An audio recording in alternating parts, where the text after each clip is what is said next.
우리에게 새 하루를 주신 주님을 찬양합니다. 아비멜렉으로 인한 이 이스라엘 혼란을 수습하고 그 뒤를 이어서 이스라엘을 평화로 인도한 사사는 돌라였습니다.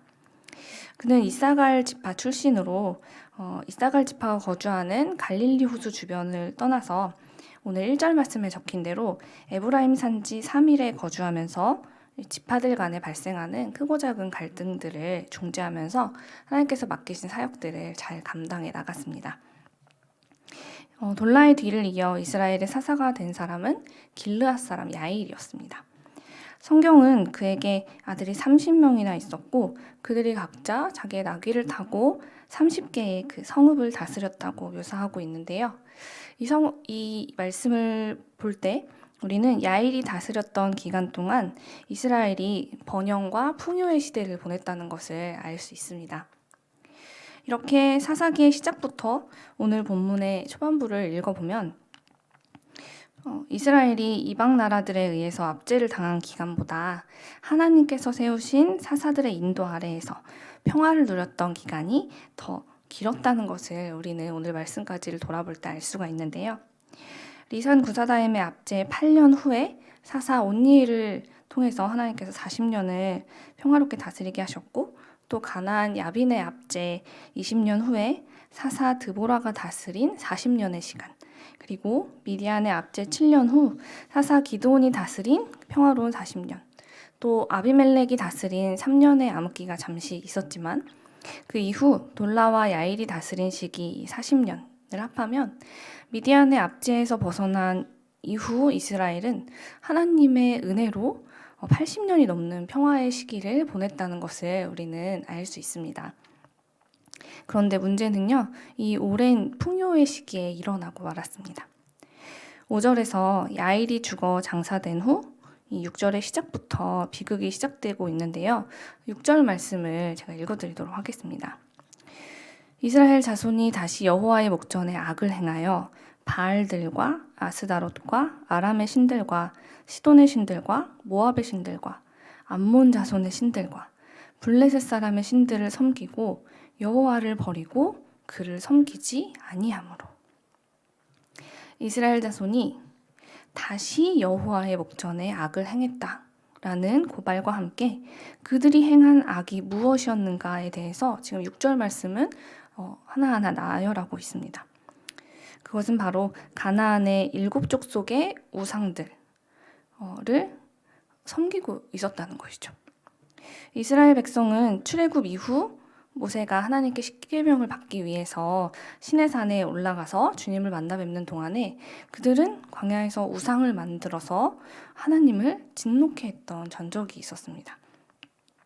400년이 넘는 시간을 이집트의 노예로 살면서 이집트의 우상 숭배에 그 문화에 완전히 동화되었던 이 이스라엘 백성들은 그 습관을 버리지 못하고 금송아지를 만들어 섬김으로 하나님의 진노를 샀죠. 그로 인해 이스라엘은 우상 숭배가 하나님 앞에서 얼마나 큰 죄인지를 깨달을 수 있었을 것입니다. 그런데 오늘 본문에 오랜 시간 풍요로운 삶을 살게 된 이스라엘은 또다시 하나님 앞에서 악을 행했습니다. 가나안의 신들을 하나하나 섬기기 시작하더니 결국은 여호와를 버리기에 이르렀죠. 풍요롭고 안정된 이 가나안의 문화에 더할 나위 없이 만족한 이스라엘 백성들은 다시 고생했던 예전으로 돌아가고 싶지 않았을 것입니다. 어떻게 하면 이 만족스러운 생활을 놓치지 않고 계속 이어갈 수 있을까 고민하던 이스라엘은 원래 이 땅에 살던 가나안 사람들을 흉내냈을 것이고 가나안의 신들이 이 땅에 풍요로움을 준다라고 믿기 시작했습니다. 결코 이전에 힘들었던 삶으로 돌아가고 싶지 않았을 이스라엘. 그들은 그래서 애굽으로부터 자신들을 자유케 하시고 광야에서 인도해 내신 하나님을 버리고 가나안의 신을 섬기기 시작한 것이죠. 그 결과 7절을 보면 하나님께서 진노하셨습니다. 사사기 3장 8절 이후 처음으로 여호와의 진노라는 표현이 오늘 본문에서 다시 등장하고 있는데요. 그만큼 하나님의 자녀가 하나님을 버리고 이방의 신을 섬기는 것, 그것은 하나님께서 굉장히 큰 죄라고 여기시고 하나님을 분노케 하는 아주 커다란 죄라는 것을 깨달을 수 있습니다. 그러므로 사랑하는 여러분, 우리가 죄라고 생각하는 것은 보통 남을 해치거나 남을 힘들게 하는 어떤 행동을 했을 때 그것이 죄라고 여기는 경우가 많이 있는데요. 죄는 단순히 그런 것이 아니라 하나님을 잊고 살아가는 우리 삶의 모든 순간을 의미한다는 것을 기억하시기 바랍니다. 남들이 다 손가락질하는 범법자들만 죄인이 아니라 아무렇지 않게 바쁜 일상을 핑계로 하나님을 잊고 사는 우리 역시 하나님 앞에 죄인이라는 것입니다. 그렇다면 우리는 왜 하나님을 자꾸 잊을까요? 우리가 눈에 보이지 않는 하나님보다도 눈에 보이는 우리 주변의 사람들의 반응에 더 귀를 기울이고 그것을 중요하게 생각하기 때문입니다. 신앙생활을 하면서 많이 듣는 조언 중에 하나가 우리가 예수 그리스도를 믿는다면 세속화되지 않도록 깨어 있어야 합니다.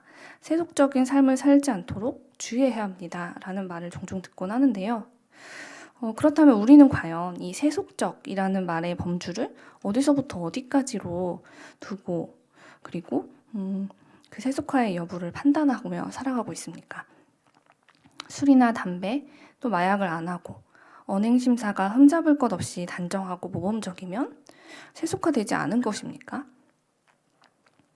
영성가 헬리나우에는 세속적인 삶이란 다른 게 아니라 주변의 반응에 좌우되는 삶이다 라고 정의했습니다. 인간은 하나님을 사랑하고 그분의 사랑을 받는 존재로 창조되었죠.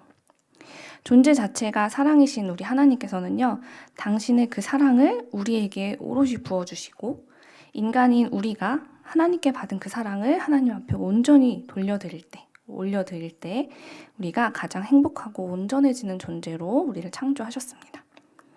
그런데 우리가 사는 이 세상은 정반대로 너희는 하나님만으로는 행복해질 수 없어 라고 말합니다. 남들이 가진 것을 네가 갖지 못했다면 너는 불행한 사람이야 라고 이야기하죠. 고생 안 하고 몸이 편한 삶을 가져야 그래야 행복한 삶을 사는 거야 라고 우리에게 끊임없이 이야기합니다. 이스라엘 백성도 아마 비슷한 상황에 있었을 거예요. 가나안 땅에서 살아가려면 너희는 하나님만으로는 더 이상 행복할 수 없어. 눈앞에 보이는 이 가나안의 풍요로움을 소유하고 계속 유지하는 것만이 너희가 행복한 삶을 살 수 있는 유일한 길이야 라고 말하는 그 주변 사람들의 말에 이스라엘 백성들은 반응하기 시작했습니다. 그렇게 그 풍요로운 삶에 익숙해져 가는 만큼 철저히 가나안화된 이스라엘은 결국 하나님을 잊어버렸고 가나안의 신들을 섬기며 하나님을 버리기에 이른 것이죠. 사랑하는 여러분, 우리는 하나님의 형상으로 창조된 사람들입니다. 그래서 우리 안에 하나님이 계시면 우리는 빈자리가 전혀 없이 온전하게 꼭 맞는 기쁨과 행복과 사랑으로 우리가 가득 채워지는 것을 경험할 수 있어요. 우리 주님을 예배 가운데, 기도 가운데, 찬양 가운데 만날 때 우리는 그것들을 체험하게 되죠. 하지만 하나님의 형상으로 만들어진 우리 안에 다른 형상의 것들이 들어오면 어떻게 될까요? 모양이 다르니 아무리 우리 안에 채워넣어도 빈틈이 자꾸 생겨나는 것입니다. 애초에 그것들을 담기 위해 만들어진 존재가 아니기 때문에 그래서 우리가 아무리 많은 돈과 명예와 인간관계를 가져도 우리가 만족하지 못하고 계속해서 공허한 삶을 살게 되는 이유가 바로 그것입니다. 그러므로 우리는 언제나 내가 누구의 형상인가를 잊지 않고 사는 일에 온 마음을 그리고 우리의 힘을 다해야만 하는 것입니다. 주변 사람들의 반응에 좌우되는 삶을 사는 것을 멈추고 하나님께서 지금 나에게 무슨 말씀을 하시는지 귀를 기울이는 훈련을 해나가야 하는 것이죠. 우리가 지금 하나님 앞에 예배하고 기도하는 이 시간이야말로 우리 주님의 음성을 느끼기에 정말 최적의 시간입니다. 기도를 통해 요즘 내가 하나님을 잊을 만큼 푹 빠져있는 내 안에 가나안의 신은 무엇인지를 돌아보는 시간이 되길 바랍니다. 그렇게 하나님 앞에서 내가 섬기던 우상들을 내려놓고 주님의 말씀에만 반응하고 주님의 뜻에만 좌우되는 삶을 살겠습니다. 라고 고백하십시오.